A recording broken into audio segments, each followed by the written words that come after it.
வணக்கம். உள்ளது உள்ளபடியை வழங்குவதற்காக ஹேமா ராகேஷ்.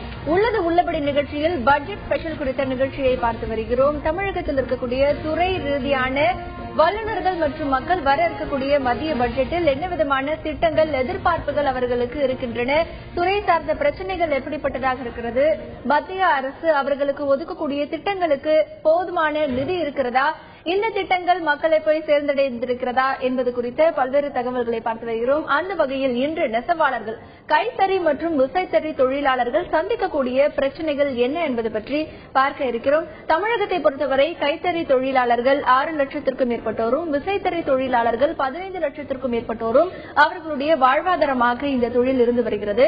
கடந்த சில ஆண்டுகளாகவே பல்வேறு பிரச்சனைகளால் இந்த தொழில் முடங்கி இருக்கிறது என்றே சொல்லலாம். மின்வெட்டு உள்ளிட்ட மிகப்பெரிய பிரச்சனைகள் இவர்களுக்கு இருக்கின்றன. மேலும் கைத்தறி மற்றும் விசைத்தறி தொழிலாளர்களுக்கு வங்கிகளிடமிருந்து கடன் வழங்குவதற்கான பல்வேறு திட்டங்கள் செயல்படுத்தப்படவில்லை என்கின்ற ஒரு குற்றச்சாட்டும் இருக்கிறது. அதே நேரத்தில் இந்த கைத்தறி மற்றும் விசைத்தறி தொழிலாளர்களுக்கு தொழில் மேம்பாட்டு நிதி வழங்கப்பட வேண்டும், குறைந்த வட்டியில் கடன் வழங்கப்பட வேண்டும் என்கின்ற கோரிக்கைகளும் எதிர்பார்ப்புகளும் இவர்களிடத்தில் இருக்கின்றன. இன்றைய நிகழ்ச்சியில் கைத்தறி மற்றும் நெசவாளர் சங்கத்தினைச் சேர்ந்த பல்வேறு தலைவர்கள் இந்த நிகழ்ச்சியில் பங்கு கொண்டு தங்களுடைய கருத்துக்களை பதிவு செய்ய இருக்கிறார்கள். நிகழ்ச்சி செல்வதற்கு முன்பாக முதலில் இது பற்றிய ஒரு செய்தி தொகுப்பை பார்க்கலாம். தமிழகத்தில் விவசாய தொழிலை அடுத்து நெசவு தொழிலில் அதிகம் பேர் ஈடுபட்டு வருகின்றனர். இதில் கைத்தறி தொழிலில் 6 லட்சம் பேரும், விசைத்தறி தொழிலில் 15 லட்சம் பேரும் உள்ளனர். கடந்த காலங்களில் ஏற்பட்ட கடுமையான மின்தடையால் துணி உற்பத்தி மிகவும் பாதிக்கப்பட்டது. இதனால் கோடை காலத்திற்கு ஏற்ற காட்டன் சேலைகளுக்கு ஆர்டர்கள் குவிந்த போதிலும் மின்தடையால் உற்பத்தி செய்ய முடியாமல் நெசவாளர்கள் பாதிப்படைந்தனர். வெளிநாட்டில் இருந்து இறக்குமதி செய்யப்படும் கோராப்பட்டிற்கு மத்திய அரசு 15% இறக்குமதி வரி விதித்திருப்பதாலும், மூலப்பொருள் மற்றும் ஜரிகை விலை உயர்ந்திருப்பதாலும் கடும் தொழில் நெருக்கடி ஏற்படுவதாக நெசவாளர்கள் தெரிவிக்கின்றனர். உள்ளூரில் உற்பத்தியாகும் பட்டு நூலுக்கு எவ்வித வரியும் விதிக்கப்படாத நிலையில் சீனா பட்டிற்கு விலை நிர்ணயிப்பதை மத்திய மாநில அரசுகள் கட்டுப்படுத்த வேண்டும் என கோரிக்கை விடுத்துள்ளனர்.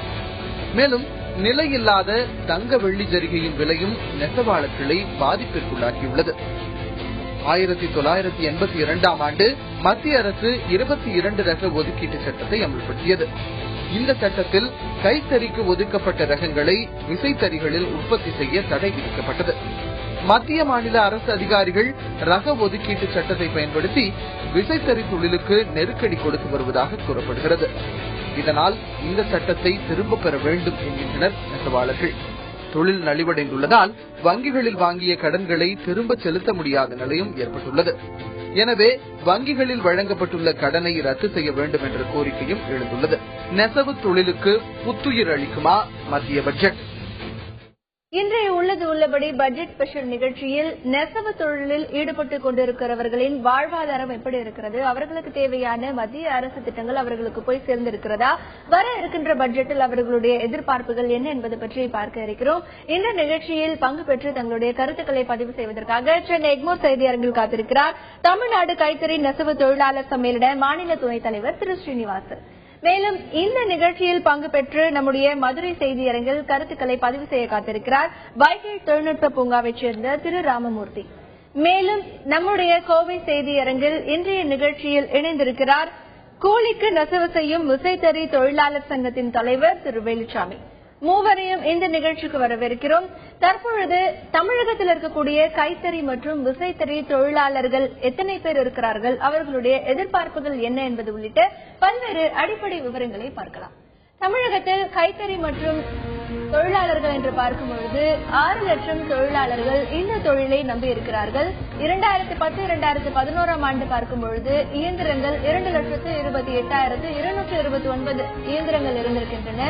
உற்பத்தி என்று பார்க்கும் பொழுது 1095.82 கோடியாக இருந்திருக்கிறது. வருவாய் என்று பார்க்கும் பொழுது 1006.45 கோடியாக வருவாய் கைத்தறி தொழிலாளர்கள் மத்தியில் இருக்கிறது. அதுவே 2011-2012 பார்க்கும்போது குறைந்திருக்கிறது. இயந்திரங்கள் 2,07,293 இயந்திரங்கள் இருக்கின்றன. உற்பத்தி என்பது 695.08 கோடியாக இருக்கிறது. வருவாய் என்று பார்க்கும்பொழுது 852.42 கோடியாக இருக்கிறது. 2 வருடங்களை ஒப்பிட்டு பார்க்கும்பொழுது சற்று குறைந்திருக்கிறது என்றுதான் சொல்ல வேண்டும். கைத்தறி தொழிலாளர்களை பொறுத்தவரை அவர்களுடைய எதிர்பார்ப்புகள் நிறையவே இருக்கிறது. நூல் வங்கிகள் அவர்களுக்கு அமைக்கப்பட வேண்டும். மத்திய அரசின் காப்பீடு திட்டத்தை அவர்களுக்கு செயல்படுத்த வேண்டும். மேலும் மூலப்பொருட்களின் விலையை கட்டுப்படுத்த வேண்டும். இதனால் அவர்களுடைய உற்பத்தி பாதிக்கப்படுகிறது என்றும் சொல்லப்படுகிறது. இவர்களுக்கு மானியத்துடன் வங்கிகளில் கடன் வழங்கப்பட வேண்டும். பருத்தி நூல் ஏற்றுமதி அளவை கட்டுப்படுத்த வேண்டும். சிட்டா நூல் மீதான வரி மற்றும் சர்சார்ஜை குறைக்க வேண்டும் உள்ளிட்ட பல்வேறு எதிர்பார்ப்புகள் கைத்தறி தொழிலாளர்களிடையே இருக்கின்றன. மேலும் இறக்குமதி மீதான சுங்க தீர்வையை நீக்க வேண்டும். கிடப்பில் கிடக்கும் நெசவு பூங்கா பணிகளை தொடர வேண்டும் உள்ளிட்ட பல்வேறு எதிர்பார்ப்புகள் கைத்தறி தொழிலாளர்களிடையே இருக்கிறது. விசைத்தறி தொழிலாளர்கள் என்று பார்க்கும்பொழுது தமிழகத்தில் விசைத்தறி தொழிலாளர்கள் 15 லட்சம் பேர் இருக்கிறார்கள். அவர்களில் 2010-2011 ஆண்டு பார்க்கும்பொழுது இயந்திரங்கள் 44,240 இயந்திரங்கள் இருக்கின்றன. உற்பத்தி என்று பார்க்கும்பொழுது 303.14 கோடியாகவும் வருவாய் 306.71 கோடியாகவும் 2010-2011 ஆண்டு இருக்கிறது.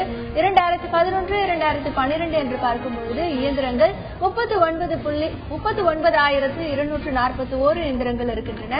உற்பத்தி 133.65 கோடியாகவும் வருவாய் 153.94 கோடியாகவும் இருக்கிறது. விசைத்தறி தொழிலும் இந்த நசிவை சந்தித்திருக்கிறது என்றே சொல்லலாம். மேலும் விசைத்தறி தொழிலாளர்களுடைய எதிர்பார்ப்பு என்று பார்க்கும்பொழுது இவர்களுக்கும் பல்வேறு எதிர்பார்ப்புகள் இருக்கின்றன. இவர்களுடைய எதிர்பார்ப்பு என்று பார்த்தால் மானியத்துடன் வங்கி கடன் வழங்க வேண்டும். கலால் வரியை ரத்து செய்ய வேண்டும். ரக ஒதுக்கீட்டு சட்டத்தை ரத்து செய்ய வேண்டும் என்கின்ற எதிர்பார்ப்பு இவர்களிடத்தில் இருக்கிறது. ஜவுளி ஏற்றுமதியை அதிகரிக்க நடவடிக்கை எடுக்க வேண்டும். ஆடை அலங்கார பூங்காக்கள் ஆங்காங்கே உருவாக்கப்பட வேண்டும். மேலும் இவர்களுக்கு மானிய விலையில் சோலார் மின் உற்பத்தி கருவிகள் வழங்கப்பட வேண்டும். மின்வெட்டு காலங்களில் இவை மிகவும் பயனுள்ளதாக இருக்கும். மேலும் நூல் வங்கிகளும் அமைக்கப்பட வேண்டும் என்கின்ற எதிர்பார்ப்புகள் விசைத்தறி தொழிலாளர்களுக்கு இருக்கிறது. மேலும் மத்திய அரசின் காப்பீடு திட்டத்தை இவர்களுக்கு செயல்படுத்த வேண்டும். இவர்களுடைய தொழில் அடுத்த கட்ட நகர்வை நோக்கி செல்ல வேண்டுமானால் தடையில்லா மின்சாரம் இவர்களுக்கு வழங்கப்பட வேண்டும் என்கின்ற எதிர்பார்ப்புகள் விசைத்தறி தொழிலாளர்கள் மத்தியில் இருக்கிறது. மேலும் இந்த விசைத்தறி மற்றும் கைத்தறி தொழிலாளர்களின் நிலை என்று பார்க்கும்பொழுது தமிழகத்தில் கடந்த ஆண்டு மற்றும் அதற்கு முந்தைய ஆண்டை ஒப்பிட்டு பார்க்கும்பொழுது இயந்திரங்களின் அளவும் குறைவாக இருக்கிறது. அதே நேரத்தில் உற்பத்தியும் குறைவாக இருக்கிறது. வருவாயும் குறைந்து காணப்படுகிறது. ஆகையால் நசிவடைந்திருக்கக்கூடிய இந்த தொழிலாளர்களின் நிலை என்ன? இவர்களுடைய தொழிலில் மீண்டும் இவர்கள் அடுத்த கட்டத்தை நோக்கி செல்ல வேண்டுமானால் என்ன மாதிரியான எதிர்பார்ப்புகள் இவர்களுக்கு இருக்கின்றன என்பதை பற்றி தான் பார்க்க இருக்கிறோம். தற்பொழுது எக்மோர் செய்தி அரங்கில் இருக்கும் திரு ஸ்ரீனிவாசன் அவர்களிடத்தில் கேட்கலாம். வணக்கம் திரு ஸ்ரீனிவாசன். இப்ப இருக்கக்கூடிய சூழ்நிலையில தமிழகத்துல கைத்தறி தொழிலாளர்களுடைய நிலை என்பது எப்படி இருக்கிறது? அவர்களுடைய உற்பத்தி என்பது இப்ப எப்படி இருக்கு? வணக்கங்க. தமிழகம் முழுவதும் கைத்தறி தொழிலில் பெரும் நலிவு என்பது ஏற்பட்டிருக்கிறது. அந்த நலிவில் இருந்து விடுபடுவதற்காக இன்றைக்கு மத்தியில் இருக்கக்கூடிய அரசும் மாநிலத்தில் இருக்கக்கூடிய அரசுகளும் மிக பரிவோடு கவனித்து இந்த கைத்தறி தொழிலில் இருக்கக்கூடிய நெசவு தொழிலாளர்களை இவர்களை மேம்படுத்த வேண்டும் என்பதுதான் எங்களுடைய ஏஐடிசி தொழிற்சங்கத்தின் சார்பாக நாங்கள் கேட்டுக்கொள்ள விரும்புகிறோம். குறிப்பாக காஞ்சிபுரத்தில் இந்த கைத்தறி தொழில், அது குறிப்பாக பட்டு தொழில் என்று பார்க்கிற பொழுது ஏறக்குறைய அந்த மாவட்டத்தில் பல்வேறு சங்கங்கள் இருந்தாலும், அதாவது காஞ்சிபுரம், திருவள்ளூர் போன்ற அந்த ஒன்றுபட்ட அந்த மாவட்டத்தில் இருக்கக்கூடிய கூட்டுறவு சங்கங்களில் குறிப்பாக பட்டு சங்கங்கள் என்பது நல்ல லாபகரமான சங்கங்கள் என்று பார்க்கிற பொழுது விரல் விட்டு எண்ணக்கூடிய அளவுக்குத்தான் இருக்கிறது. நலிவுற்ற சங்கங்கள் என்று பார்க்கிற பொழுது ஏறக்குறைய 20க்கும் மேற்பட்ட சங்கங்கள் இன்றைக்கு நலிவடைந்து ஆயிரக்கணக்கான தொழிலாளர்கள் கூலி இல்லாமல், பட்டு இல்லாமல், ஜரிகை இல்லாமல் சிரமப்பட்டு அல்லல் படக்கூடிய ஒரு சூழ்நிலை என்பது இன்னைக்கு காஞ்சிபுரத்தில் ஏற்பட்டிருக்கிறது. இது சம்பந்தமாக சம்பந்தப்பட்ட துறைக்கும் அதுபோல மத்திய அரசுக்கும் நாங்கள் கொண்டு போய் சேர்த்திருக்கிறோம். இந்த விஷயத்தை ஏன் நலிவடைந்து உள்ளது, என்ன காரணம் என்பது பற்றியெல்லாம் நாங்கள் விரிவாகவே சம்பந்தப்பட்ட துறைகளுக்கு சொல்லியிருக்கிறோம். அதிகாரிகளுக்கும், குறிப்பாக மத்திய அமைச்சர் சென்ற அரசு மத்திய அமைச்சரிடம் நாங்கள் விரிவாகவே சொல்லியிருக்கிறோம். நலிவுற்ற சங்கங்கள் சார்பாக பிரதிநிதியாக ஏறக்குறைய ஒரு 10 பேர் கூட்டாக சென்று நாங்கள் அவர்களிடம் எடுத்துரைத்திருக்கிறோம். அந்த நலிவுற்ற சங்கங்கள் என்று பார்க்கிற பொழுது தொடர்ச்சியாக ஏறக்குறைய ஒரு 10-15 ஆண்டுகளாக அந்த சங்கங்கள் நலிவுற்றதனுடைய விளைவாக நஷ்டம் ஏற்பட்டு அவர்களுக்கு தொழில் கொடுக்க முடியாத நிலை ஏற்பட்ட அந்த காரணத்தினால் மீண்டும் மீண்டும் நஷ்டம் என்ப வந்த சூழ்நிலையில் தான் ஏற்கனவே அந்த கூட்டுறவு சங்கங்கள் பெற்றிருக்கக்கூடிய அந்த கடன் என்பது ஏறக்குறைய காஞ்சிபுரத்தில் மட்டும் 40 கோடி ரூபாய்க்கும் மேற்பட்ட அந்த காசு கடன் என்பது தள்ளுபடி செய்ய வேண்டும். அதாவது வைவர் பணம் என்று ஆங்கிலத்திலே சொல்வார்கள். அந்த வைவர் பணம் என்பது வட்டியுடன் மத்தியில் இருக்கக்கூடிய அரசு தள்ளுபடி செய்ய வேண்டும்.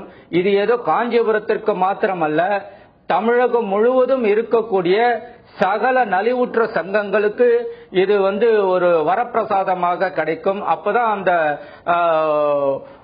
சங்கங்கள் மேம்படுவதற்கு அது உதவிகரமாக இருக்கும் என்ற அடிப்படையில் தான் வைவர் பணம் என்பது, அது காசு கடன் என்பது முழுமையாக தள்ளுபடி செய்ய வேண்டும் என்ற மிகப்பெரிய கோரிக்கையை நாங்கள் வலுவாக அது தொடர்ச்சியாக கடந்த 3 ஆண்டுகளாக நாங்கள் சொல்லிக் கொண்டிருக்கிறோம். மத்திய அமைச்சர் அவர்கள் காஞ்சிபுரத்துக்கு வந்த பொழுது, கடந்த அரசனுடைய மத்திய அமைச்சர் வந்த பொழுது கூட விரிவாக நாங்கள் பேசியிருக்கிறோம். அதே போல இப்பொழுது ஆய்வு குழு நடத்திய பொழுதும் மாநிலத்தில் இருந்து வந்த அமைச்சர் அவர்களோடு வந்த அதிகாரிகளோடும் நாங்கள் பகிர்ந்து கொண்டிருக்கிறோம், சுட்டிக்காட்டி இருக்கிறோம். தொடர்ந்து பேசலாம். திரு ஸ்ரீனிவாசன், தமிழகத்தில் இருக்கக்கூடிய பட்டு தொழில் எப்படி இருக்கிறது என்பது குறித்த கருத்துக்கள் இங்கே பதிவு செய்யப்பட்டிருக்கின்றன. கோவையில் இருக்கும் திரு வேலுச்சாமி அவர்களிடத்தில் பேசலாம். வணக்கம் திரு வேலுச்சாமி. இப்போ கோவையில பொறுத்த வரைக்கும் அதை சுற்றி இருக்கக்கூடிய பகுதிகளில் விசைத்தறி தொழிலாளர்களுடைய நிலை என்பது எப்படி இருக்கிறது? இப்போ இந்த ஆண்டு விசைத்தறி உற்பத்தி என்பது எந்த அளவில் இருக்கிறது? வணக்கம். கோவை மற்றும் திருப்பூர் மாவட்டத்தில் 2 லட்சத்திற்கும் மேற்பட்ட சாதாரண விசைத்தறிகள் கூலிக்கு நெசவு செய்யக்கூடிய அந்த நிலையிலேயே தொடர்ந்து கடந்த 30 ஆண்டு காலமாக நாங்கள் இருந்துட்டு இருக்கோம். இதுல எந்த விதமான பெரிய அளவிலான முன்னேற்றமும் எங்களுக்கு கிடைக்கல. எங்களுடைய கோவை திருப்பூர் மாவட்டம் தொழில் மாவட்டமாக இருக்கின்ற அந்த சூழ்நிலையிலும் கூட பவர் லூம் என்று சொன்னால் பவர் மின்சாரம் தான் எங்களுக்கு மிகப்பெரிய ஒரு பிரச்சனையாக கடந்த 6 மாத காலமாக இருந்து வந்தது. தற்பொழுது காற்றாலை மின்சாரங்கள் கிடைப்பதன் காரணமாக மின்வெட்டு அடியோடு ரத்து செய்யப்பட்ட அந்த நிலையிலே இப்பொழுது தொழில் நல்ல முறையில் இயங்கிக் கொண்டிருக்கின்றது. கடந்த 6 மாதமாக 50% உற்பத்தியை செய்து கொண்டிருந்த நாங்கள் இப்பொழுது முழுமையாக 100% உற்பத்தியை எட்டியிருக்கின்றோம்.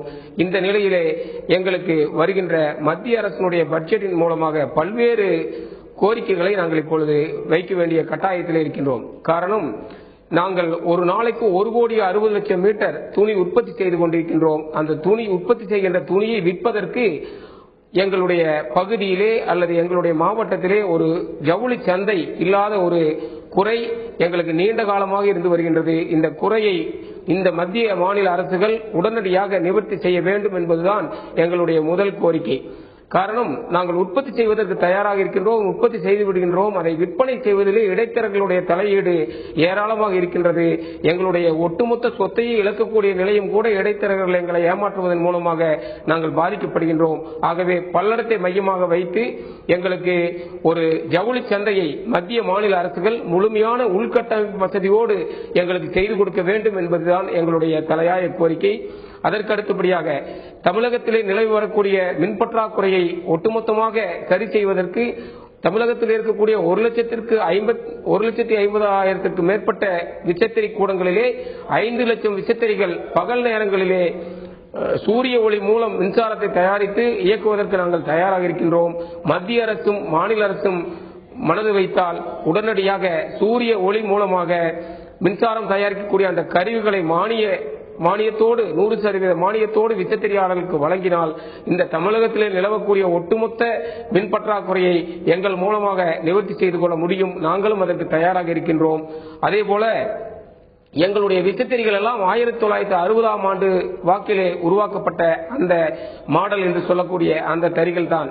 எங்களுடைய விசைத்தறிகளை இன்று நவீன உலகமயமாக்கல் அந்த நிலையில் இருக்கக்கூடிய அனைத்து நாடுகளோடு நாங்கள் போட்டி எங்களுடைய துணிகளை தரமாக உற்பத்தி செய்து விற்பனை செய்வதற்கு போதிய அந்த இயந்திரங்கள் எங்களிடத்தில் இல்லாமல் இருக்கின்ற காரணத்தினால் மத்திய அரசு கடந்த 15 ஆண்டு காலமாக தொழில் மேம்பாட்டு நிதி என்ற ஒரு நிதியை உருவாக்கி அந்த திட்டத்தின் மூலம் பல்வேறு உதவிகளை செய்து வந்தாலும் கூட அந்த உதவிகள் எங்களை போன்ற சிறு குறு விசைத்தறி உரிமையாளர்களுக்கு ஒரு ரூபாயும் கூட பயனளிக்கவில்லை.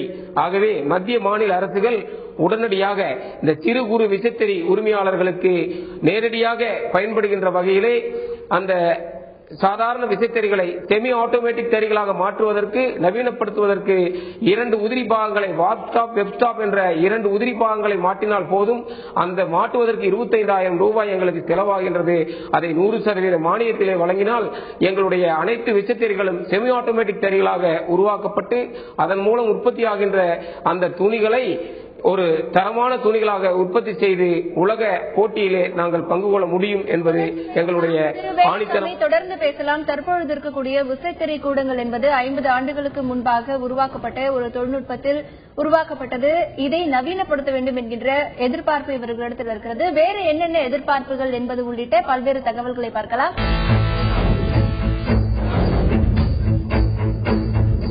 தற்பொழுது மதுரையில் இருக்கும் திரு ராமமூர்த்தி அவர்களிடத்தில் பேசலாம். வணக்கம் திரு ராமமூர்த்தி. இப்போ நெசவாளர்களுக்காக ரக ஒதுக்கீடு பாதுகாப்பு சட்டம் அப்படிங்கிற சட்டத்தை 1986ஆம் ஆண்டு கொண்டு வரப்பட்டிருக்காங்க. இந்த சட்டத்துல பல்வேறு திருத்தங்கள் செய்யப்பட வேண்டும். அதே நேரத்தில் சில தொழிலாளர்கள் இந்த சட்டத்தை ரத்து செய்யப்பட வேண்டும் அப்படிங்கிற ஒரு கோரிக்கையும் வச்சிருக்காங்க. இந்த சட்டத்தினால என்ன மாதிரியான முறைகள் உங்களுக்கு எதிராக இருக்கு? இதை பற்றி பதிவு பண்ணுங்க.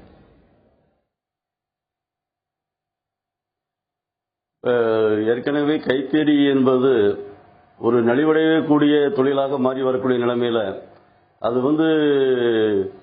விசைத்தறியில அந்த தொழில்கள் எல்லாம் உள்ள ரகங்கள் எல்லாம் மாற்றி அமைக்கப்படக்கூடிய ஒரு நிலைமை என்பது வந்தது. அப்படி வரும்போது குறிப்பிட்ட ரகங்கள்ல இந்த மாதிரி இதுதான் கைத்தறிக்கு ஒதுக்கப்படக்கூடிய ரகமாகவும் விசைத்தறிக்கு உரிய ரகங்கள் என்பது குறிப்பிட்ட ரகங்களை ஒதுக்கி இந்த மாதிரி தான் அவங்க உற்பத்தி செய்ய வேண்டும் என்ற நிலைமை என்பது எல்லாம் இருந்தது. ஆனால் அதெல்லாம் பார்த்தோம்னா முழுமையாக கடைபிடிக்கப்படலை. முழுமையாக கடைபிடிக்கப்படாத மட்டும் இல்லாமல் இதன் காரணமாக கடுமையான நூல் விலையேற்றத்தின் காரணமாகவும் அதே போல பல்வேறு தொழில் இடையூறுகள் காரணமாகவும் மின்சாரம் போன்ற தொழில் இடையூறு காரணமாகவும் உற்பத்தி என்பது பாதிக்கப்படக்கூடிய நிலைமையில அந்த ஒதுக்கப்பட்ட ரகங்களில் இன்னருக்கு கைத்தறிக்கான ஒதுக்கீடு என்பதும் விசைத்தறிக்கான ஒதுக்கீடு என்பதும் ஒரு முறைப்படுத்தப்படக்கூடிய விஷயமாக இல்லாமலே இந்த நடவடிக்கை அமைந்திருக்குங்கிறத நம்ம பார்க்க வேண்டியிருக்குங்க. தொடர்ந்து பேசலாம் திரு ராமமூர்த்தி. எக்மோர் செய்தி அரங்கில் இருக்கும் திரு ஸ்ரீனிவாசன் அவர்களிடத்தில் பேசலாம். திரு ஸ்ரீனிவாசன், இப்போ வெளிநாடுகளிலிருந்து கோராப்பட்டு இறக்குமதி செய்யப்படும் பொழுது எவ்வளவு வரி விதிக்கப்படுகிறது? இது குறைக்கப்பட வேண்டும் அப்படிங்கிற கோரிக்கையும் இருக்கு. எவ்வளவு குறைக்கப்பட வேண்டும்? இதுல உங்களுடைய எதிர்பார்ப்பு என்ன? இப்போ தமிழகத்துல உற்பத்தி பண்ணக்கூடிய அந்த கச்சா பட்டு என்பது போதுமானதாக இல்லை. அப்போ போதுமானதாக இல்லாத சூழ்நிலையில் அதனுடைய விலை என்பது உயர்வு என்பது அதிகமாக இருக்கிற சூழ்நிலையில இந்த டிமாண்டான இருக்கக்கூடிய இந்த நிலையில இருந்து சீனாவில இருந்து இறக்குமதி என்பது செய்தால் அந்த கோராவிற்கு இறக்குமதி வரி என்பது 0% வகையில் அது தள்ளுபடி செய்ய வேண்டும். அப்படி செய்தால்தான் அந்த தொழில் என்பது மேம்படுத்த முடியும். இறக்குமதி வரி என்பது முழுமையாக நீக்கப்பட வேண்டும். அப்படி செய்தால்தான் தொழில் என்பது வலுவாக நாம கொண்டு போக முடியும் என்பதுதான் என்னுடைய கருத்தை நான் அதில் பார்க்கிறேன். தொடர்ந்து பேசலாம் திரு ஸ்ரீனிவாசன். தற்பொழுது இருக்கக்கூடிய சூழ்நிலையில் பல்வேறு விதமான பிரச்சனைகளை நெசவாளர்கள், கைத்தறி மற்றும் விசைத்தறி தொழிலாளர்கள் சந்திக்கிறார்கள். ஏற்கனவே மின்வெட்டு உள்ளிட்ட பிரச்சனைகளால் உற்பத்தி பாதிக்கப்பட்டிருக்கிறது. இந்த சூழ்நிலையில் வர இருக்கக்கூடிய பட்ஜெட்டில் இவர்களுடைய எதிர்பார்ப்பும் அதிகமாக இருக்கிறது. கோவையில் இருக்கும் திரு வேலுசாமி அவர்களிடத்தில் பேசலாம். திரு வேலுசாமி, மின்வெட்டினால கடந்த காலங்களில் விசைத்தறி தொழிலாளர்களுக்கு நிறையவே பாதிப்பு ஏற்பட்டது. இந்த சூழ்நிலையில விசைத்தறி தொழிலாளர்களுக்கு சூரிய ஒளியில் மின்சாரத்தை உற்பத்தி செய்யக்கூடிய கருவிகள் மானிய விலையில் வழங்கப்பட வேண்டும் அப்படிங்கிற கோரிக்கை இருக்கு. இந்த விஷயத்துல உங்களுடைய எதிர்பார்ப்பு எப்படி இருக்கு? பொதுவாக சொல்ல போனாங்க, கடந்த ஆண்டு எங்களுடைய விசைத்தறி கூடங்களில் குறைந்தது 6 to 8 மணி நேரம் மின்தடை ஏற்பட்டு எங்களுடைய ஒட்டுமொத்த உற்பத்தியிலே 50% உற்பத்தி பாதிக்கப்பட்டது. அதிலே விசைத்தறி உரிமையாளர்கள் என்று சொல்லக்கூடிய நாங்கள் எந்த அளவுக்கு பாதிக்கப்பட்டோமோ அதை விட பல மடங்கு விசைத்தறி தொழிலாளர்கள் பாதிக்கப்பட்டார்கள். வேலைக்கு வந்தவுடனே மின்சாரம் துண்டிக்கப்பட்டால் உடனடியாக அவர்கள் வீட்டுக்கு சென்று விடுவார்கள். அவர்களுக்கு கூலியும் கிடைக்காது, அவர்களுடைய வாழ்வாதாரம் பாதிக்கப்படும். இந்த சூழ்நிலையிலே கடந்த ஆண்டு நாங்கள் முன்மாதிரியாக கோவை மாவட்டத்திலே இருக்கக்கூடிய காரணம்பேட்டை என்று சொல்லக்கூடிய ஒரு கிராமத்திலே ஒரு விசைத்தறி கூடத்திலே சோலார் மூலமாக, சூரிய ஒளி மூலமாக மின்சாரத்தை தயாரித்து விசைத்தறிகளை இயக்க முடியும் என்பதை பரிசோதித்து அதை செயல்படுத்தி வெற்றிகரமாக நடத்தி கொண்டிருக்கின்றோம். அதே நிலையை எங்களுடைய அனைத்து விசைத்தறி கூடங்களுக்கும், கோவை திருப்பூர் மாவட்டத்தில் இருக்கக்கூடிய 30,000 விசைத்தறி கூடங்களுக்கும் விரிவுபடுத்துவதற்கு நாங்கள் தயாராக இருக்கின்றோம். வங்கிகள் கடன் கொடுத்து தயாராக இருக்கின்றார்கள். ஆனால் அந்த விசைத்தறி சூரிய ஒளி மின்சாரத்தை தயாரிக்கக்கூடிய கருவிகளுடைய விலை மிக உயர்ந்ததாக இருக்கின்ற காரணத்தால் எங்களுக்கு அது கட்டுப்படியாகாத ஒரு நிலை இருக்கின்றது. ஆகவே மத்திய மாநில அரசுகள் சூரிய ஒளி மூலம் உற்பத்தி செய்யக்கூடிய அந்த மின்சார கருவிகளை எங்களுக்கு 100% மானியத்திலே வழங்கினால் நாங்கள் இந்த விசைத்தறிகளை நல்ல முறையில் இயக்குவதற்கு எங்களுக்கு அது வழிவகையாக இருக்கும். ஆகவே மத்திய மாநில அரசுகள் உடனடியாக நடவடிக்கை எடுத்து சூரிய ஒளி மின்சாரத்தை விசைத்தறி கூடங்களிலே முழுமையாக பயன்படுத்துவதற்கு, பகல் நேரத்திலே பயன்படுத்துவதற்கு ஏற்பாடு செய்து கொடுக்க வேண்டும். அதே போன்று எங்களுடைய பகுதிகளிலே நாங்கள் உற்பத்தி செய்கின்ற துணிகளை விற்பனை செய்வது என்பது சாதாரணமாக உற்பத்தி செய்தவுடன் அப்படியே விற்று விடுகிறோம். கிரே காடாவாக விற்பனை செய்து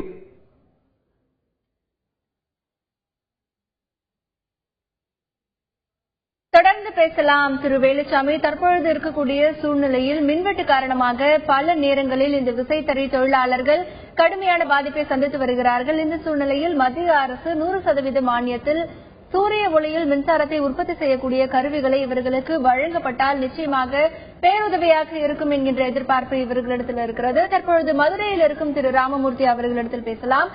திரு ராமமூர்த்தி, கடந்த பட்ஜெட்ல நெசவாளர்களுக்கு 6% வட்டியில வங்கிகள் கடன் கொடுக்கணும் அப்படிங்கிற அறிவிப்பு வெளியிடப்பட்டிருந்தது. இப்போ வங்கிகளுடைய அணுகுமுறை அப்படிங்கிறது எப்படி இருக்கு? இப்போ இந்த 6% வட்டியில கடன் வழங்கப்பட்டு வருகிறதா? இப்போ வங்கிகளுடைய நிலை எப்படி இருக்கு? அது மாதிரிலாம் இல்லைங்க. அதாவது மத்திய சர்க்கார் சில அறிவிப்புகளை செய்கின்ற போது அதை அறிவிப்பாக தான் நிற்குது. அதே மாதிரி மாநில சர்க்காருடைய அறிவிப்பும் கூட பார்த்தோன்னு சொன்னா வங்கிகள் இதையெல்லாம் ஏற்று அமல்படுத்துவது என்பது இருக்கிற மாதிரி தெரியல.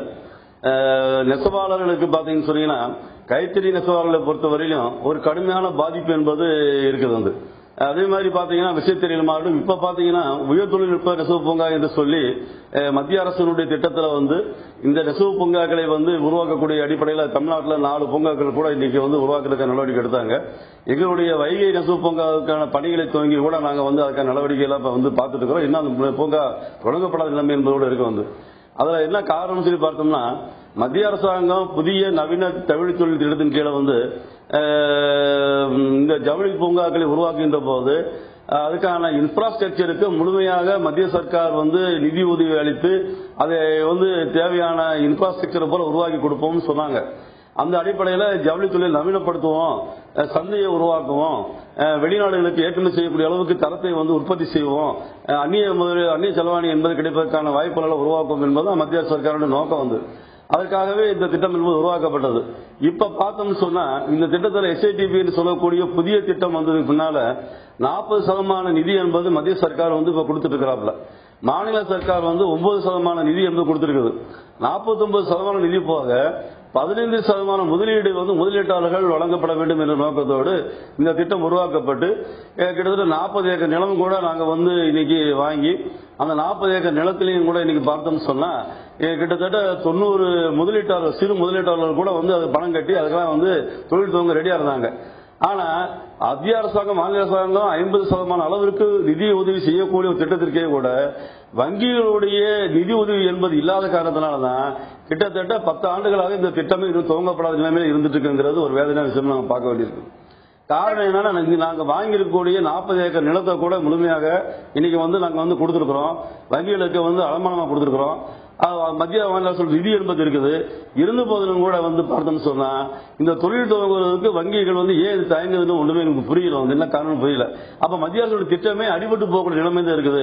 இந்த மத்திய சர்க்கார் உரிய முறையில் கவனம் செலுத்தி நிதித்துறையினுடைய கட்டுப்பாடு இருக்கக்கூடிய வங்கிகள் உரிய தொழிலுக்கான நிதியை வங்கிகள் வழங்குவதற்கான நடவடிக்கை எடுத்தா இந்த தொழில் என்பது மேம்படும் என்று நாங்கள் விரும்புகிறோம். அதே மாதிரி தொழிலாளர்களுக்கு அறிவிக்கப்படக்கூடிய திட்டங்களும் முறையாக கிடைப்பதற்கு மத்திய மாநில அரசுகள் நடவடிக்கை எடுக்கணும்னு நான் விரும்புகிறோம். தொடர்ந்து பேசலாம் திரு ராமமூர்த்தி.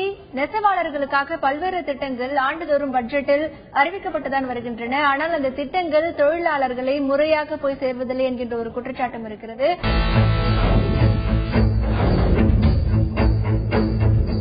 இந்த நிகழ்ச்சியில் திருச்சி செய்தி அரங்கில் இருந்து இணைகிறார் கைத்தறி சம்மேளன மாநில துணைத் தலைவர் திரு துரைராஜ். அவர்களிடத்தில் பேசலாம். வணக்கம் திரு துரைராஜ். இப்போ கைத்தறி தொழில் அப்படின்னு பார்த்தா மூலப்பொருட்களின் விலையேற்றத்தினால மிகப்பெரிய ஒரு பாதிப்பை சந்தித்திருக்கிறது. இந்த மூலப்பொருள் விலையேற்றத்தை தடுப்பதற்காக மத்திய அரசு என்ன நிலைப்பாடு எடுக்கணும்னு நினைக்கிறீங்க? மத்திய அரசாங்கம்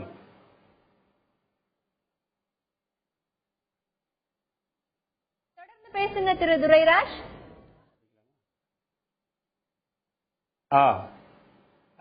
இன்றைய தினம் கைத்தறி தொழில் என்பது நசிந்து வரக்கூடிய ஒரு தொழிலாக இருந்து வருகிறது. குறிப்பாக நூல் விலையேற்றம், பட்டு விலையேற்றம், ஜரிகை விலையேற்றம் இது தொடர்ந்து இந்த தொழிலை தாக்கிக் கொண்டிருக்கிறது. இன்று தமிழ்நாடு முழுவதும் விவசாயத்திற்கு அடுத்தபடியாக 25 லட்சத்திற்கும் மேற்பட்ட கைநெசவு தொழிலாளர் குடும்பங்கள் கைத்தறி தொழிலை நம்பி வாழ்ந்து வருகிறார்கள். அவர்களுக்கு தொடர்ந்து வேலை கிடைப்பதில் தேக்க நிலை ஏற்பட்டிருக்கிறது. அதை போக்குவதற்கு மத்திய மாநில அரசுகள் முன் வரும் என்ற நம்பிக்கையோடு அந்த கைத்தறி தொழிலாளி குடும்பங்கள் வாழ்ந்து கொண்டிருக்கின்றன. ஒரு காலத்தில் செய்யும் தொழிலை சீர்தூக்கி பார்க்குங்கால் நெய்யும் தொழிலுக்கு நிகரில்லை என்று வள்ளுவரால் போற்றப்பட்ட இந்த தொழில் ஆயிரக்கணக்கான ஆண்டுகளாக இந்த தொழில் இருந்து வந்தது. அப்படிப்பட்ட கைத்தறி தொழில் இன்று நசிந்து வருகிறது. விஞ்ஞான ஓட்டத்தில் விஞ்ஞானம் கைத்தறி தொழிலில் புகுத்தப்படுவதால், ஜவுளி தொழிலில் புகுத்தப்படுவதால் கைத்தறி தொழில் பாதிக்கப்பட்டிருக்கிறது. சுமார் ஒரு 30 ஆண்டுகளுக்கு முன்னால் கைத்தறி தொழிலை பாதுகாப்பதற்காக மத்திய அரசாங்கம், மாநில அரசாங்கம் கைத்தறி தொழிலுக்கு என்று 22 ரகங்கள் ஒதுக்கப்பட்டன.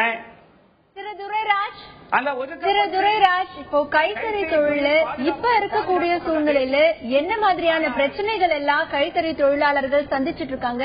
என்ன மாதிரியான பிரதான பிரச்சனைகள் எல்லாம் இருக்கு? இதை பற்றி சொல்லுங்க. இன்று நூல் விலை ஏறி இருக்கிறது, பட்டு விலை ஏறி இருக்கிறது, ஜரிகை விலை ஏறி இருக்கிறது.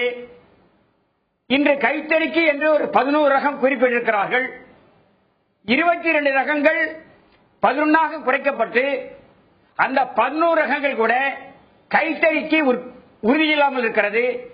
அதை உடனடியாக மத்திய மாநில அரசுகள் தலையிட்டு கைத்தறிக்கு ஒதுக்கிய ரகத்தை, அந்த துணிகளை, அந்த ரகங்களை கைத்தறியில் தான் உற்பத்தி செய்ய வேண்டும்.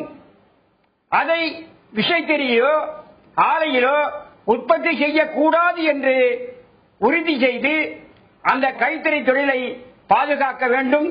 அப்படி மீறி செய்யக்கூடிய விசைத்தறி முதலாளிகளாக இருந்தாலும் ஆலை முதலாளிகளாக இருந்தாலும் அவர்கள் மீது கடும் நடவடிக்கை எடுப்பதன் மூலம் கைத்தறி தொழிலை பாதுகாக்க முடியும்.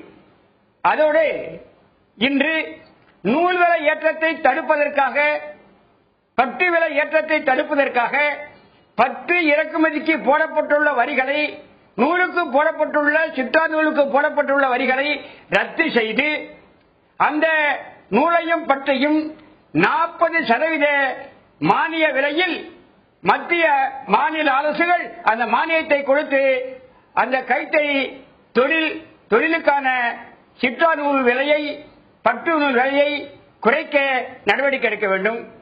அதோடு கைத்தறி துணிகளுக்கு ரிபேட் என்ற தொகை வழங்கப்பட்டது. அந்த தொகை 30 ரூபாய்க்கு 100க்கு 30 பைசா 30 ரூபாயும் சில நேரங்களில் 20 ரூபாயும் அந்த கைத்தறி துணிக்கு மானிய விலை கொடுக்கப்படுகிறது. அதுல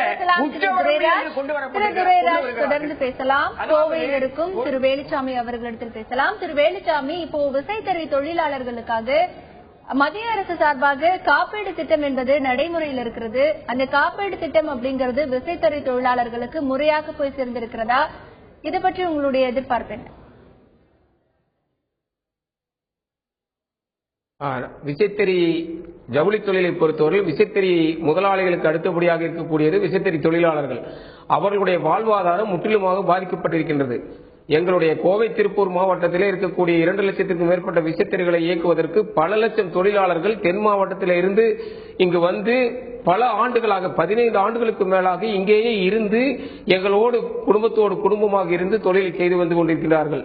அவர்களுக்கு போதிய வீட்டு வசதி வாய்ப்பே இங்கு அறவே இல்லாத ஒரு நிலை இருக்கின்றது. ஆகவே மாநில அரசு உடனடியாக தலையிட்டு இந்த 10 ஆண்டுகளுக்கு மேல் தங்கி இங்கு வந்து இடம்பெயர்ந்து வந்து குடியிருந்து தொழில் செய்து கொண்டிருக்கின்ற விசைத்தறி தொழிலாளர்களுக்கு வீட்டு வசதி செய்து கொடுக்க வேண்டும் என்கின்ற ஒரு கோரிக்கையும் எங்கள் மூலமாக வைக்கின்றோம்.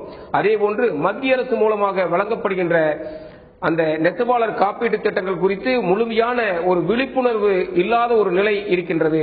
ஆகவே மத்திய மாநில அரசுகள் இது குறித்து தொலைக்காட்சி மூலமாக நெசவாளர்களுக்கும் நெசவாளர்களுடைய தொழிலாளர்களுக்கும் விழிப்புணர்வு கொடுக்கின்ற வகையிலே நல்ல பல செய்திகளை உடனுக்குடன் அந்த குடும்பங்களுக்கு சென்றடைய செய்ய வேண்டும்.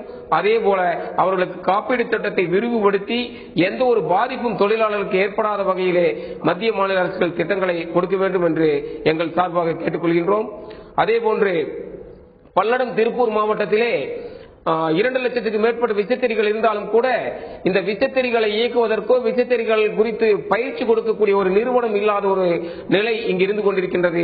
ஆகவே மத்திய மாநில அரசுகள் உள்கட்டமைப்பு வசதியுடன் கூடிய ஒரு நவீனப்படுத்தப்பட்ட ஒரு பயிற்சி நிறுவனத்தை, தொழில் பயிற்சி நிறுவனத்தை, ITI நிறுவனத்தை இங்கு பல்லடத்தை மையமாக வைத்து தொடங்கி பல்வேறு நிலைகளில் இருக்கக்கூடிய படித்த இளைஞர்களுக்கு பயிற்சி கொடுத்தால் ஆள் பற்றாக்குறையை சரி செய்ய முடியும். நல்லதொரு வருமானத்தை அவர்களுக்கு உருவாக்கி கொடுக்க முடியும். இதற்கு மேல கோவையிலே தொழிலாளர் அதாவது மத்திய அரசினுடைய சர்தார் வல்லபாய் பட்டேல் பயிற்சி மேலாண்மை பயிற்சி நிறுவனம் என்ற ஒரு நிறுவனம் நடைபெற்றுக் கொண்டிருக்கின்றது. அந்த நிறுவனத்திலே விசைத்தறி தொழில் சம்பந்தப்பட்டவர்களுக்கு ஒரு இடஒதுக்கீடு 25% இடஒதுக்கீட்டை வழங்கி அங்கே அந்த இருக்கக்கூடிய அனைத்து வகை படிப்புகளிலேயும் எங்களுக்கு ஒரு முன்னுரிமை வழங்கினால் எங்களுடைய குழந்தைகள் எல்லாம் நல்ல ஒரு நிலைக்கு எங்களுடைய தொழில் சார்ந்த நிலைக்கு வருவதற்கு வாய்ப்பாக இருக்கும். அதை மத்திய அரசு கவனத்திலே கொள்ள வேண்டும்.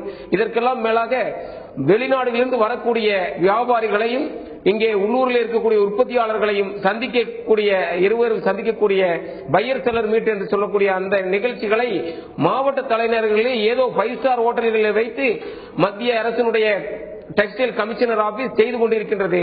இந்த நிலையை மாற்றி எந்த பகுதியிலே தொழில் வளம் அதிகமாக இருக்கின்றதோ அந்த பகுதிக்கு வந்து கிராமப்புறங்களிலே இருக்கக்கூடிய ஒரு சிறிய நகரத்திலே பையர் செல்லர் மீட்டை மண்டல வாரியாக நடத்தினால் இந்த தொழிலிலே உற்பத்தியாகக்கூடிய துணிகளை மிகப்பெரிய அளவிலே வெளிநாடுகளுக்கு நேரடியாக விற்கின்ற வாய்ப்புகள் சாதாரண விசைத்தறி வைத்திருக்கக்கூடியவர்களுக்கும் கிடைக்கும் என்கின்ற அந்த செய்தியையும் சொல்லிக்கொள்ள விரும்புகின்றோம். இதற்கெல்லாம் திரு வேலுச்சாமி தொடர்ந்து பேசலாம். மதுரையில் இருக்கும் திரு ராமமூர்த்தி அவர்களிடத்தில் பேசலாம். திரு ராமமூர்த்தி, தமிழகத்தின் பல பகுதிகளில் விசைத்தறி மூலமாக பல்வேறு துணி வகைகள் உற்பத்தி செய்யப்படுகின்றன. இப்ப மூலப்பொருட்கள் விலையேற்றத்தினால அடிக்கடி இந்த தொழில பாதிப்பு ஏற்படுதுன்னு சொல்றாங்க.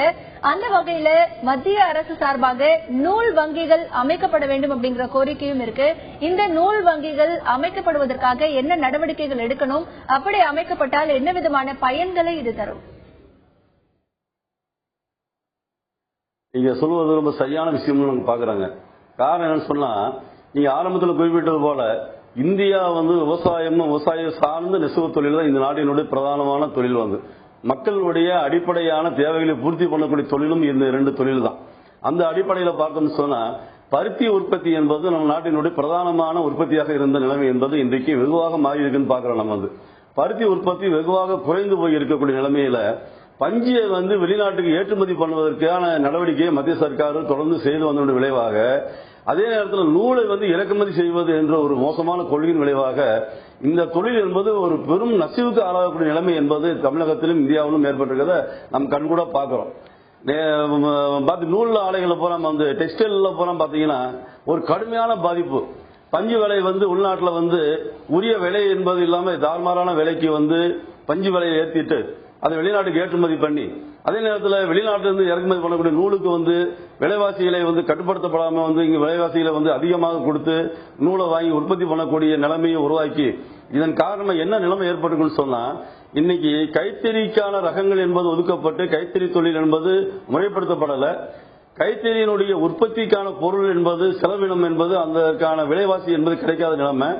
ரெண்டாவது பாத்தீங்கன்னா தென்பகுதியில் பாத்தீங்கன்னா எங்களுக்கு சுப்பலாபுரம், ஜக்கம்பட்டி, ஆண்டிப்பட்டி, அதே போல பாத்தீங்கன்னா இன்னைக்கு சங்கரன் கோவில், ஸ்ரீவில்லிபுத்தூர், ராஜபாளையம், இப்படி இருக்கக்கூடிய தென் மாவட்ட பகுதிகள் போறாங்க, திருநெல்வேலி மாவட்ட பகுதிகள் போறாமே பார்த்தோம் சொன்னா விசைத்தறியாளர்களுக்கும் உரிய முறையில் மின்சாரம் என்பது இல்லை, நூல் விலையை முறைப்படுத்தி கொடுப்பதற்கான நடவடிக்கை என்பது இல்லை. இப்ப அதே மாதிரி பார்த்தோம்னா 10 ஆண்டுகளுக்குள்ளதான் நவீன ஒரு உற்பத்திக்கான ஒரு புதிய ஜவுளி தொழிலை உருவாக்குவதற்கான நடவடிக்கை எடுக்கப்பட்டது. அதையும் கூட இன்னைக்கு பாத்தீங்கன்னு சொன்னா பெரிய அளவில் இன்னைக்கு இந்தியாவில் வளர்ச்சி அடைவதற்கான நடவடிக்கையை கண்காணிக்கக்கூடிய நடவடிக்கை இல்லை. மத்திய சர்க்கார் திட்டத்தை அறிவிச்சாச்சு, அந்த திட்டத்தை முழுமையாக பயன்படுத்தி அது மக்களுக்கான திட்டமாக மாற்றுவதற்கான நடவடிக்கை எடுக்கணும். அப்படி எடுக்கக்கூடிய நடவடிக்கை இல்லைங்கிற போது அந்த திட்டத்தினால பயன் என்பது மிக மிக பாதிக்கக்கூடிய நிலைமை இருக்கும், பிரயோஜனம் இல்லாம போயிடும். இதுதான் யதார்த்தமான நிலைமையை நம்ம பார்க்கிறோம். இன்னொரு விஷயம், கடந்த ஆட்சியில் ஏற்பட்டிருக்கக்கூடிய பல விஷயங்களை நம்ம பார்க்கும்போது புதியதாக வந்திருக்கக்கூடிய சர்க்கார் மக்களுக்கு நிறைய விஷயங்களை நாங்கள் செய்வோம்னு சொல்லியிருக்காங்க, புதிய விஷயங்கள் கொடுப்போம்னு சொல்லியிருக்கிறாங்க. ஆனால் மாற்று சிந்தனை இல்லாமல், மாற்று கொள்கை என்பது இல்லாமல் ஏற்கனவே கடைபிடிக்கக்கூடிய உலகமயமாதலுடைய தன்மையின் அடிப்படையில் இந்த பிரச்சனை அணுகப்படும் என்று சொன்னால் இந்த நிலைமை மாறாதுன்னு பார்க்கிறோம். இப்ப புதிய சர்க்கார் வந்த பின்னால புதிய ஜவுளி கொள்கை என்பது உடனடியாக அறிவிக்கப்பட வேண்டும். கைத்தறி என்பது பாதுகாக்கப்படணும், விசைத்தறி என்பது பாதுகாக்கப்படணும். அதே மாதிரி இன்னைக்கு நவீன உற்பத்தி செய்யக்கூடிய இன்னைக்கு உயர்தொழில்நுட்ப அடிக்கட்டுமானங்கள் என்பது இன்னைக்கு முறையாக வழங்கப்படக்கூடிய நிலைமையும், விசைத்தறி தொழிலாளர் நெசவாளர்களை பாதுகாக்கக்கூடிய நடவடிக்கையும் என்பது வேண்டும் என்று சொன்னால் உடனடியாக மத்திய சர்க்கார் தன்னுடைய ஒரு ஜவுளி தொழிலுக்கான கொள்கை திட்டத்தை, அதற்கான அறிவிப்பை முறையாக அமல்படுத்தி அந்த அடிப்படையில் நாட்டினுடைய பருத்தி உற்பத்தியை அதிகப்படுத்துவது, அதே மாதிரி பஞ்சு விலையை கட்டுப்படுத்தக்கூடிய நடவடிக்கை எடுப்பது, தேவைக்கு உபரியாக இருக்கக்கூடிய பஞ்சை மட்டுமே ஏற்றுமதி பண்ணுவது, நூல் விலையை கட்டுப்படுத்தி நூலுக்கான ஒரு வங்கியை உருவாக்கி விசைத்தறியாளர்களுக்கு கொடுப்பது, கைத்தறியாளர்கள் கொடுப்பது, அந்த அடிப்படையிலே இதற்கான திட்டம் என்பது இந்திய நாடு முழுவதும் முறையாக அமல்படுத்தப்பட்ட ஒரு மிகப்பெரிய தொழில் என்பது, தொழில் வளம் என்பது இந்திய நாட்டினுடைய மரபு சார்ந்த தொழிலாகவும் அதற்கான நடவடிக்கையாகவும் அது மாறும் என்று நம்ம உறுதியாக நம்ம நம்புறோம். அதே போல இன்னைக்கு மத்திய சர்க்காரால் செலவழிக்கக்கூடிய நிதி என்பது விவசாயம், அதே போல நெசவு, இந்த 2 பிரதானமான தொழில்களை அடிப்படையாக கொண்டு இது செலவு செய்யப்படும் என்று சொன்னால் இந்த நாட்டினுடைய வளம் என்பது ஒரு பெருமளவில் வருவாய் பெருக்கத்துக்கும் உற்பத்தி பெருக்கத்துக்கும் மக்களுடைய வளர்ச்சிக்கும் வேலை வாய்ப்புக்கும் உருவாக்கக்கூடிய அம்சமாக அது அமையும். அப்படி இல்லைன்னு சொன்னா ஒரு மாற்று சிந்தனை என்பது இல்லாம வெளியே அங்கிருந்து வரக்கூடிய விளையக்கூடிய பருத்தியை நம்ம பலகீனப்படுத்திட்டு பஞ்சை வெளிநாட்டு இறக்குமதி பண்ணிட்டு நூலை திரு ராமமூர்த்தி தொடர்ந்து பேசலாம். தமிழகத்தில் இருக்கக்கூடிய நெசவாளர்கள், கைத்தறி மற்றும் விசைத்தறி தொழிலாளர்கள் சந்திக்கக்கூடிய பிரச்சனைகள் பற்றி பார்த்துக் கொண்டிருக்கிறோம். அதே நேரத்தில் மத்திய பட்ஜெட்டில் அவர்களுக்கு இருக்கக்கூடிய எதிர்பார்ப்புகள் என்ன என்பது பற்றியும் தங்களுடைய கருத்துக்களை பதிவு செய்து கொண்டிருக்கிறார்கள்.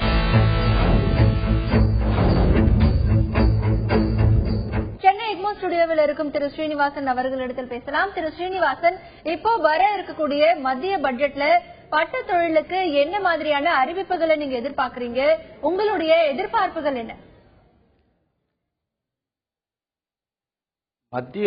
மத்திய அரசு வரக்கூடிய பட்ஜெட்ல பட்டு கூட்டுறவு சங்கங்களுக்கு ஏற்கனவே முதல்லயே நான் அறிவிச்சபடி கூட்டுறவு சங்கங்களின் அந்த கடன் என்பது தள்ளுபடி செய்யப்பட வேண்டும். அப்பொழுதுதான் அந்த நெசவாளர்களுடைய பிரச்சனைகளை மேம்படுத்த முடியும் என்பது ஒன்று. அந்த வைவர் பணம் என்பது கொடுக்கப்படணும்ன்றதுதான்.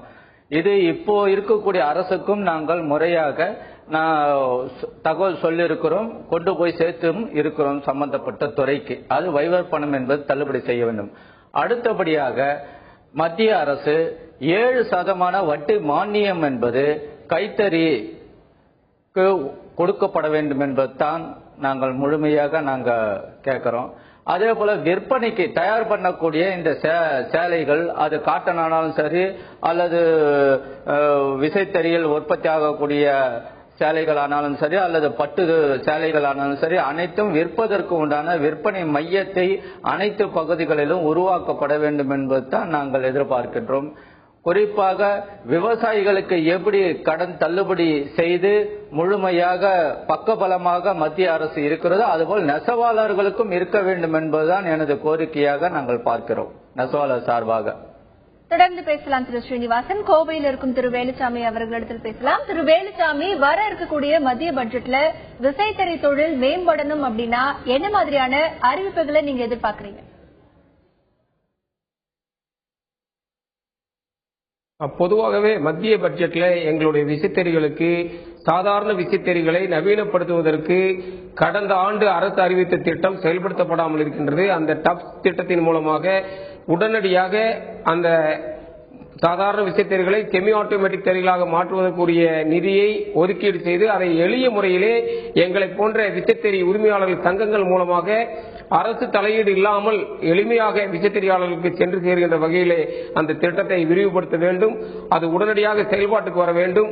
அதே போன்று குறைவான வட்டியிலே வங்கிக் கடன்கள் வழங்கப்பட்டு கூலிக்கு நெசவு செய்யக்கூடிய எங்களை எல்லாம் சொந்த உற்பத்தியாளராக மாற்றுவதற்கான உதவியை மத்திய அரசு எளிமைப்படுத்தி செய்து கொடுக்க வேண்டும். அதே போன்று மாநில அரசை பொறுத்தவரையிலே மாநில அரசு இலவச வேஷ்டி சேலை சீருடைகள் வழங்குகின்ற திட்டத்தை முழுமையாக உள் மாநிலத்திலேயே இருக்கக்கூடிய நம்மளுடைய விசைத்தறி உரிமையாளர்களிடத்திலே அந்த துணிகளை உற்பத்தி செய்கின்ற வேலைகளை நிறைவாக வழங்கி வெளி மாநிலங்களிலிருந்து அந்த துணிகளை வாங்குவதை நிறுத்திவிட்டு உள் மாவட்டங்களிலேயே அந்த துணிகளை உற்பத்தி செய்கின்ற அந்த வேலையை செய்ய வேண்டும். அதே போன்று விற்பனை வரி என்று சொல்லக்கூடிய நூல் உற்பத்தி செய்து விற்கின்ற பொழுது 5% விற்பனை வரி இப்பொழுது போடப்படுகின்றது. அந்த விற்பனை வரியை குறைத்து 2% குறைத்து அனைவரும் வரி செலுத்துகின்ற அந்த ஒரு நிலைமையை உருவாக்கி கொடுத்தால் இந்த தொழில் நல்ல முறையிலே மேம்பட வாய்ப்பாக இருக்கும். நூல் வங்கி என்று சொல்லக்கூடிய யான் பேங்கிங், எங்களுடைய நூல் விலை ஏறுகின்ற பொழுது அந்த நூலை கொள்முதல் செய்து வைத்து நூல் விலை கட்டுப்படுத்துகின்ற அந்த ஒரு நிலையை மத்திய மாநில அரசுகள் எங்கள் பகுதியிலே பல்லடத்தை மையமாக வைத்து செய்து கொடுத்தால் எங்களுடைய தொழில் மிக நேர்த்தியாக ஒரு நல்ல முறையிலே வளர்ச்சி அடைய வாய்ப்பாக இருக்கும். மத்திய அரசு திரு வேலுச்சாமி தொடர்ந்து பேசலாம். மதுரையில் இருக்கும் திரு ராமமூர்த்தி அவர்களிடத்தில் பேசலாம். திரு ராமமூர்த்தி, வர இருக்கக்கூடிய பட்ஜெட்ல நெசவாளர்கள் மேம்படணும் அப்படின்னா என்ன மாதிரியான அறிவிப்புகளை நீங்க எதிர்பார்க்கறீங்க? மத்திய அரசு அறிவிக்கக்கூடிய ஒரு 10ஆம் தேதி பார்லிமெண்ட்ல பட்ஜெட்ல நெசவாளர்களுக்கு அடிப்படையான குறைந்தபட்ச கூலி என்பது உத்தரவாதப்படுத்தப்பட வேண்டும் என்று நம்ம முதல்ல விரும்புகிறோம். அதுக்கான அது கைத்தறியில் இருக்கக்கூடியவங்களுக்கும் அந்த தொழிலையும் உறுதிப்படுத்தப்பட வேண்டும். அதே போல அங்க வேலை செய்யக்கூடிய தொழிலாளர்களுக்கான ஊதியமும் உறுதிப்படுத்தப்பட வேண்டும் என்று பார்க்கிறோம். அதே போல இன்றைக்கு நெசவு தொழில் இருக்கக்கூடிய நெசவாளர்களுக்கு பாத்தீங்கன்னா அவங்க வாழ்க்கையில எந்த முன்னேற்றமும் இல்லை. கிட்டத்தட்ட ஒரு 40-50 ஆண்டுகள் பணி செய்தும் கூட பாத்தீங்கன்னா ரொம்ப வறுமையில வாழக்கூடிய நிலைமை தான். அப்ப கிட்டத்தட்ட ஒரு 30 ஆண்டு காலம் நெசவு தொழில் இருக்கக்கூடிய நெசவாளர்களுக்கு மத்திய அரசு அவர்களுக்கான ஒரு காப்பீடு திட்டத்தை அறிவித்து மத்திய அரசு அதுக்கான நிதி உதவி செய்து அந்த காப்பீடு திட்டத்தின் மூலம் அந்த குடும்பங்கள் வாழ்வதற்கான வழிமுறையை உருவாக்கி தரணும்னு சொல்லி நம்ம கேட்டுக்க விரும்புகிறோம். அதே போல நெசவாளர்களுக்கு வீடு கட்டி கொடுக்கணுங்கிற திட்டத்தையும் மத்திய சர்க்கார் முறையாக அமல்படுத்தணும். ஏன்னா நாட்டினுடைய மனிதனுடைய ஆடை நெய்து மானத்தை காக்கக்கூடிய ஒரு தொழில், தேசத்தை காப்பது போல அது ஒரு ஆடை நெய்வது என்பது மானத்தை காக்கக்கூடிய தொழில். அந்த தொழிலை செய்யக்கூடிய நெசவாளர்களை பாதுகாப்பது ஒரு அரசினுடைய கடமையாக நம்ம பார்க்க வேண்டிய அவசியம் இருக்குன்னு நம்ம பார்க்கிறோம்.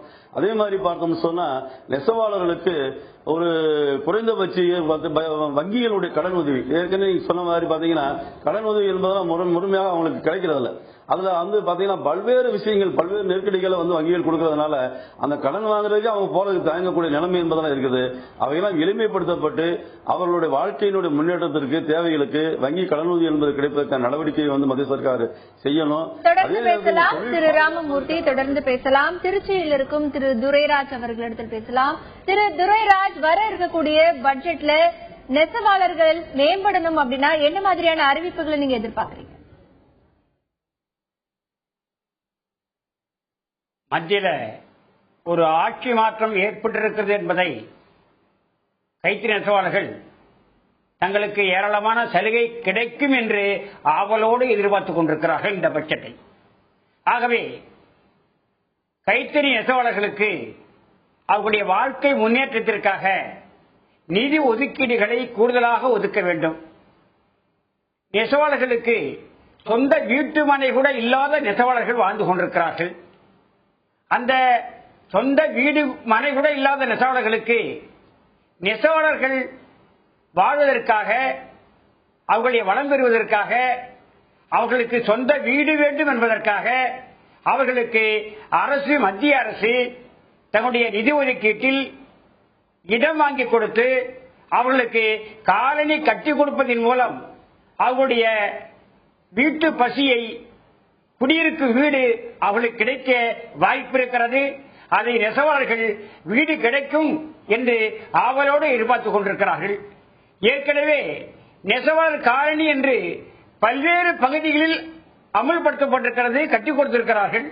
ஆனால் சமீப காலமாக 30 ஆண்டு காலமாக நெசவாளர்களுக்கு காலனி கட்டிக் கொடுக்கும் நிலை என்பது நிறுத்தப்பட்டிருக்கிறது. ஆகவே இந்த பட்ஜெட்டில் மத்திய அரசு நெசவாளர்களுக்கு வீடு கிடைக்கும் வகையில் காலனி கட்டிக் கொடுப்பதற்கு அரசாங்கம், மத்திய அரசு நிதி ஒதுக்கீடு செய்து அதற்கு முன்முயற்சி எடுக்க வேண்டும். உங்க தகவல்களுக்கு நன்றி திரு துரைராஜ். வர இருக்கக்கூடிய பட்ஜெட்டில் நெசவாளர்களுக்கு பல்வேறு விதமான எதிர்பார்ப்புகள் இருக்கின்றன. பட்டு கூட்டுறவு சங்கங்களில் நெசவாளர்கள் வாங்கி இருக்கக்கூடிய கடனை முழுமையாக தள்ளுபடி செய்ய வேண்டும். இவர்களுக்கு வழங்கக்கூடிய கடனில் 7% வட்டி மானியமாக வழங்கப்பட வேண்டும். உற்பத்தி செய்த பொருட்களை அவர்களே நேரடியாக விற்பனை செய்ய விற்பனை மையங்கள் அமைக்கப்பட வேண்டும்.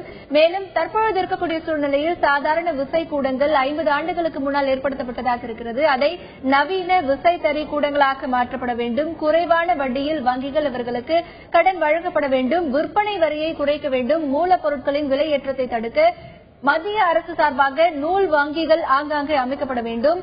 இந்த தொழிலில் ஈடுபட்டுக் கொண்டிருக்கக்கூடிய தொழிலாளர்களுக்கு குறைந்தபட்ச கூலியை உறுதிப்படுத்த வேண்டும்.